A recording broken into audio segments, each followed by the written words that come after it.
Včasih ljudje, ko začenjajo uporabljati zakon privlačnosti in dobivajo že prve rezultate, se prestrašijo. Mi rečemo temu, sabotirajo sami sebe. Torej, dobijo nekaj denarja in buf, kar naenkrat zapravijo.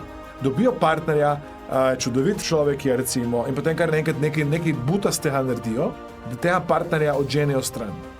Normalno je, da nimate vedno pozitivnih misli, tudi jaz jih nimam. Šteje to, čemu dajete več pozornosti, več časa in več energije. Kajti čisto vsaka frekvenca vsebuje določeno informacijo.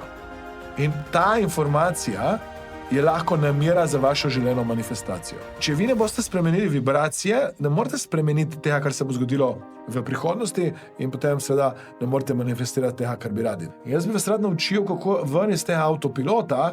Če bi radi manifestirali nekaj, kar še niste, potem potrebujete misli, ki jih še niste mislili. Pika. Fokus vaših misli določa smer energije in manifestacije.